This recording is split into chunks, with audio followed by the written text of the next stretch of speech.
Selamat pagi, Jemaat yang dikasihi Tuhan. Kembali lagi di Lensa Fata Guntung Payung.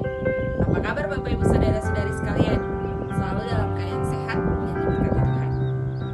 Bapak Ibu Saudara-saudari yang dikasihi Tuhan, mengawali aktivitas kita di hari ini, mari kita sama-sama merenungkan firman Tuhan. Namun sebelum itu, kita satu di dalam doa. Kita berdoa. Terima kasih Tuhan atas kehidupan kami di pagi hari ini.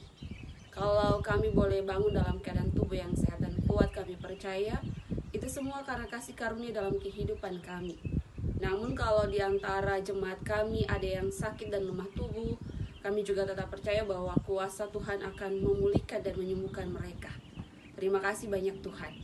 Untuk mengawali aktivitas kehidupan di hari ini, kami mau melandasi seluruh kehidupan kami dengan firman-Mu.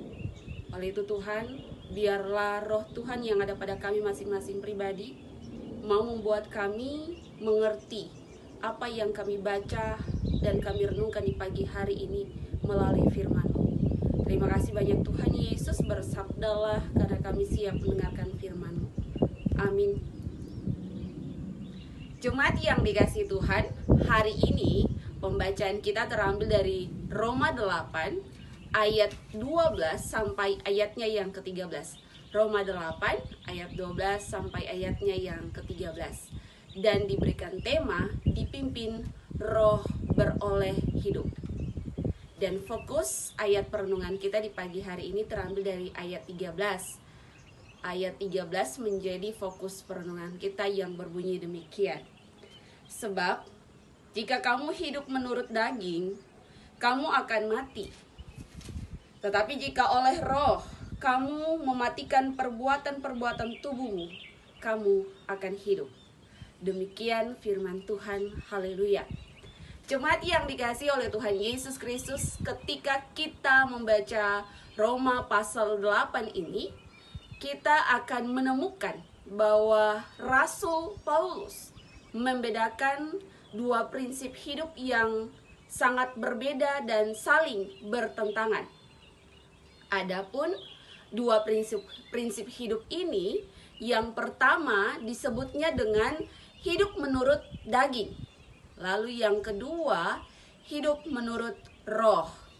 Kedua poin penting ini saudara-saudari ditekankan oleh Paulus agar setiap umat Tuhan mau hidup di dalam kehendaknya. Pengertian Rasul Paulus mengenai hidup menurut daging lebih ditujukan untuk menggambarkan suatu pola hidup yang memiliki tabiat yang sangat bertentangan dan rentan dengan keinginan untuk melakukan dosa. Jadi, orang yang hidup menurut daging pada hakikatnya orang yang lebih mengikuti hawa nafsu untuk ada di dalam perbuatan dan tindakan yang melawan Allah. Itu sebabnya Roma pasal 8 ayat 6 Rasul Paulus berkata demikian. Karena keinginan daging adalah maut, tetapi keinginan roh adalah hidup dan damai sejahtera. Sedangkan di dalam Efesus pasal 4 ayat 21 sampai 25, Rasul Paulus mempergunakan istilah yang lain yang berbunyi demikian, menanggalkan manusia lama dan mengenakan manusia baru, untuk menerangkan perbedaan antara hidup menurut daging dan hidup menurut roh. Jemaat yang dikasihi oleh Tuhan Yesus Kristus, melalui firman Tuhan saat ini, Paulus mengajak kita semua untuk hidup tidak secara daging. Karena kehidupan secara daging adalah kehidupan yang rendah dan egois. Kehidupan secara daging juga adalah kehidupan yang hanya mementingkan kesenangan diri sendiri. Orang-orang yang menjalani kehidupan seperti ini akan ada dalam rasa penyesalan. Untuk itu saudara-saudariku, mari hidup di dalam Kristus dengan sepenuh hati, jiwa, dan raga kita. Sehingga kita tidak lagi dikuasai oleh daging atau hawa nafsu duniawi. Kalau saat ini di antara kita masih hidup dalam dosa, maka bertobatlah dan mulailah untuk berkomitmen di hadapan Tuhan dengan sungguh-sungguh. Berkomitmenlah untuk menanggalkan dan menjauhi segala perbuatan-perbuatan jahat yang mendatangkan dosa. Dengan demikian, Bapak Ibu saudara-saudari yang dikasihi Tuhan, kita mau untuk hidup sesuai dengan kehendak Tuhan.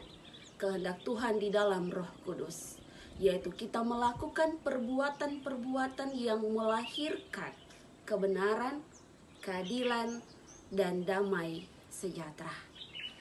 Demikian renungan kita di pagi hari ini. Untuk mengakhiri renungan ini, mari kita satu di dalam doa.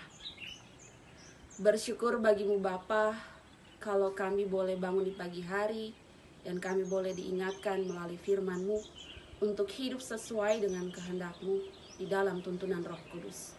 Mampukan kami semua Tuhan untuk ada di dalam setiap pemaknaan ajaran-ajaran Tuhan dengan sungguh-sungguh.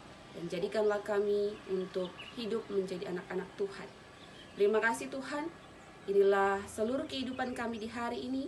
Dan kami melandasi seluruh aktivitas hidup kami hanya di dalam nama Bapa, Anak, dan Roh Allah yang Kudus. Terpujilah Tuhan. Haleluya. Amin.